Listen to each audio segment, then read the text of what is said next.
एक मुलाकात ऐसी शख्सियतों के साथ जिन्होंने दिया है अपने जीवन को एक नया मुकाम। रूबरू कराएंगे ऐसी कुछ हस्तियों के साथ एक खास शख्सियत के साथ मुलाकात जयदेव पटेल के साथ नंबर 1 इंडिया न्यूज पर। नमस्कार व्यूअर्स, मैं जयदेव पटेल और आप देख रहे हैं नंबर 1 इंडिया न्यूज। आपका एक बार फिर स्वागत है एक खास शख्सियत के साथ मुलाकात प्रोग्राम में। आज हमारे साथ खास मेहमान है भारत सरकार में बंदरगाह, जहाजरानी, जरमाल और पर्यटन मंत्रालय के राज्य मंत्री शिपाल सोनायक। शिपाल सोनायक जी, आपका बहुत बहुत स्वागत है आज हमारे प्रोग्राम में।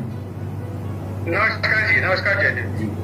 शिपाल सोनायक जी, आपसे मेरा पहला सवाल है कि शिपिंग मंत्रालय की तरफ से सागरमाला परियोजना जो चलाई जा रही है, इसका मुख्य उद्देश्य क्या है और इस परियोजना के तहत कितना कार्य किया जा चुका है? जयदेव जी, आप तो जानते हैं शिपिंग एक बड़ा व्यवसाय है और ये पूरे सागर तट का या समुद्र का हमने उपयोग किया। भगवान की कृपा से हमारे पास 7,500 किलोमीटर की कोस्ट लाइन हमारे पास है, हमारे देश के पास है। और जितना विकास उसका होना चाहिए था, इसका यूज जितना होना चाहिए था, अब तक हुआ नहीं है, आप सब जानते हैं। नरेंद्र भाई मोदी जी ने इसके लिए बहुत बड़े प्रयास आज शुरू किए हैं। उन्होंने जो सागरमाला प्रोजेक्ट जो निकाला है और इससे इस सागरमाला प्रोजेक्ट के ये 7,500 किलोमीटर जो लाइन है उसका डेवलपमेंट इस सागरमाला प्रोजेक्ट में है।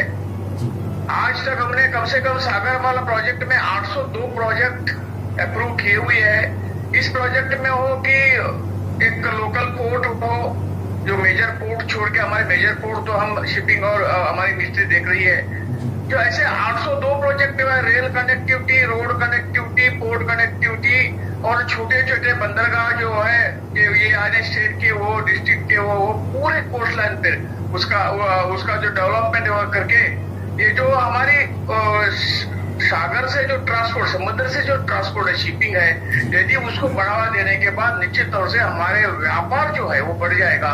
उसके साथ साथ एक चीपर मोड ऑफ ट्रांसपोर्ट है, जो शिपिंग है वो चीपर मोड ऑफ ट्रांसपोर्ट है। इतने बड़े समुद्र का उपयोग हमने किया तो निश्चित रूप से आज यदि रोड ट्रांसपोर्ट हमें 5 रुपए पर किलोमीटर लगती है तो ये कम से कम एक रुपया 50 पैसे में इसका कॉस्ट हो जाएगा। और इसके साथ साथ पोल्यूशन भी उसमें कम हो जाएगा, ये तो बात निश्चित है। और इसलिए इसी पूरे 7,500 किलोमीटर का जो कोस्टल लाइन है उसका डेवलपमेंट इस सागरमाला प्रोजेक्ट इसमें आई हुई है।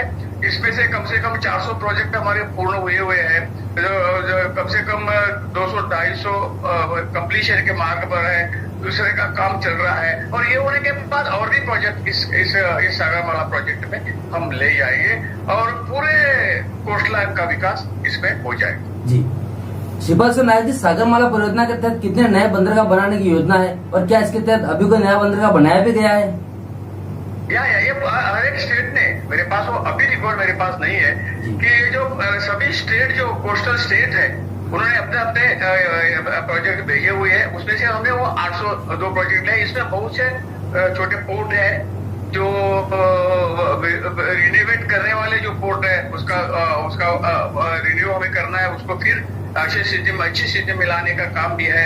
उसको रोड कनेक्टिविटी अच्छी देनी है, उसको रेल कनेक्टिविटी अच्छी देनी है, ये भी सब प्रोजेक्ट उसमें है। जी, शिपाल सोनायक जी, पर्यटन मंत्रालय की बात करें तो सबसे पहले मैं आपसे ये समझना चाहता हूँ कि पेंडेमिक के बाद देश में धीरे धीरे टूरिज्म बढ़ना शुरू हुआ है, तो हमने बहुत हद तक डोमेस्टिक ट्रेवल्स की संख्या को बढ़ते हुए देखा है। आप इस डेवलपमेंट को किस तरह से देखते हैं और कैसे मिनिस्ट्री इस बात को इंश्योर करती है कि टूरिस्ट जहाँ भी रहे वो सेफ और सिक्योर महसूस करें? डेफिनेटली, आप जानते हैं कोविड-19 के बाद पूरा जो टूरिज्म है, पर्यटन हो, थोड़ा सा बंद हुआ था। आप तो ये जानते हैं हालत बहुत खराब थी, लेकिन अभी कोविड-19 कम होने लगा। इसके बाद में जो टूरिस्ट की जो आवक है देश में जो आना है वो निश्चित तौर से परसेंटेज बढ़ गई है। हम अभी 2019 के आसपास जो टूरिस्ट को हम गिनते हैं ना, तो इसी परसेंटेज के आसपास हम पहुंच रहे हैं। और कहीं और इस सीजन में कम से कम ये जो आंकड़ा था उसको हम ओवर करेंगे, उसको नीचे रख के हम निश्चित तौर से ऊपर जाएंगे। पर्यटन मंत्रालय सभी तरह से काम कर रही है। जो राज्य सरकार का प्रपोजल हमारे पास आता है, आप तो जानते हैं पर्यटन एक स्टेट का विषय है, जो कुछ उनको चाहिए और हमारे स्कीम के अंदर हम पूरी फाइनेंशियल सपोर्ट उनको करते हैं।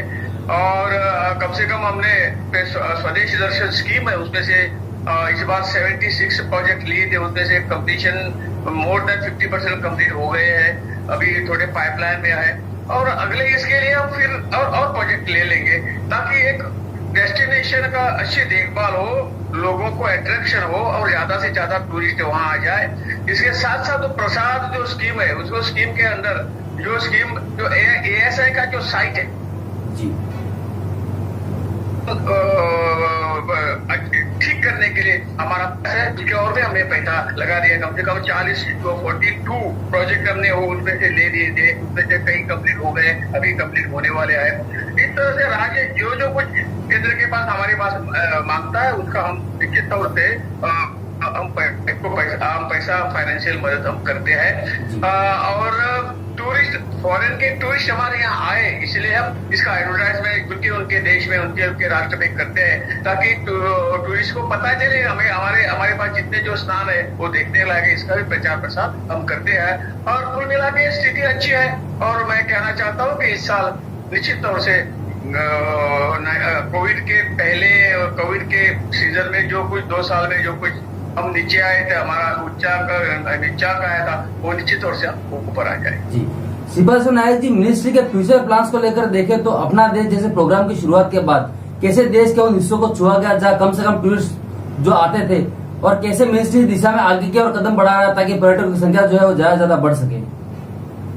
जी इसीलिए हमारे प्रयास है। आप तो जानते हैं उसके सुरक्षा के बारे में, उसके रहने के बारे में, उसकी बाकी सभी जो व्यवस्था है उसके बारे में हम, जैसा मैंने कहा कि राज्य सरकार जो अपने जो बेचते हैं प्रपोजल जो बेचते हैं उनको हम मैक्सिमम उनको देने का काम कर रहे हैं। जी श्रीपाद नायक जी, आपने नंबर 1 इंडियन के लिए समय निकाला उसके लिए आपका बहुत बहुत धन्यवाद। Thank you ji, thank you.